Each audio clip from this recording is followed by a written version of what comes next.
It's the Mueller report. We're on page 135. This is about Paul Manafort and his association with Donald Trump. According to Gates, in March 2016, Paul Manafort traveled to Trump's Mar-a-Lago estate in Florida to meet with Trump. Trump hired him at that time. Manafort agreed to work on the campaign without pay. Manafort had no meaningful income at this point in time, but resuscitating his domestic political campaign career could be financially beneficial in the future. Gates reported that Manafort intended, if Trump won the presidency, to remain outside the administration and monetize his relationship with the administration. Subset 2, Paul Manafort's campaign period contacts. Immediately upon joining the campaign, Manafort directed Gates to prepare for his review separate memoranda addressed to Deripaska, Akhmetov, Serhiy Lyovochin, and Boris Kolesnikov, the last three being Ukrainian oligarchs who were senior opposition bloc officials. The memoranda described Manafort's appointment to the Trump campaign and indicated his willingness to consult on Ukrainian politics in the future. On March 30, 2016, Gates emailed the memoranda and a press release announcing Manafort's appointment to Kilimnik for translation and dissemination. Manafort later followed up with Kilimnik to ensure his messages had been delivered, emailing on April 11, 2016, to ask whether Kilimnik had shown, quote, "our friends," the media coverage of his new role. Kilimnik replied, "absolutely, every article." Manafort further asked, "how do we use to get whole? Has Deripaska operation seen?" Kilimnik wrote back the same day, "yes, I have been sending everything to Victor," that's Boyarkin, Deripaska's deputy, who has been forwarding the coverage directly to OVD. That's Deripaska.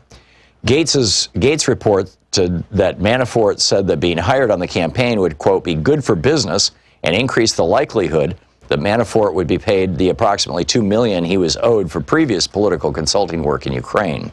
Gates also explained to the office that Manafort thought his role on the campaign would help confirm that Deripaska had dropped the Pericles lawsuit, and that Gates believed Manafort sent polling data to Deripaska, as discussed further below, so that Deripaska could not move forward with his lawsuit against Manafort. Gates further stated that Deripaska wanted a visa to the United States, that Deripaska could believe that having Manafort in a position inside the campaign or administration might be helpful to Deripaska, and that Manafort's relationship with Trump could help Deripaska in other ways as well. Gates stated, however, that Manafort never told him anything specific about what, if anything, Manafort might be offering Deripaska. Gates also reported that Manafort instructed him in April 2016 or early May 2016 to send Kilimnik campaign internal polling data and other updates so that Kilimnik, in turn, could share it with Ukrainian oligarchs. Gates understood that the information could also be shared with Deripaska. The next sentence has been deleted by Bill Barr. Gates reported to the office that he did not know why Manafort wanted him to send polling information, but Gates thought it was a way to showcase Manafort's work, and Manafort wanted to open doors to jobs after the Trump campaign ended. Gates said that Manafort's instruction included sending internal polling data prepared for the Trump campaign by pollster Tony Fabrizio. Fabrizio had worked with Manafort for years and was brought into the campaign by Manafort. Gates stated that, in accordance with Manafort's instructions, he periodically sent Kilimnik polling data via WhatsApp. Gates then deleted the communications on a daily basis.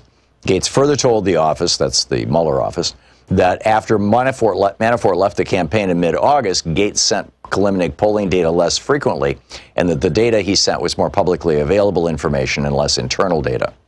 Gates's account about polling is consistent, and then the rest of that is blacked out by Bill Barr.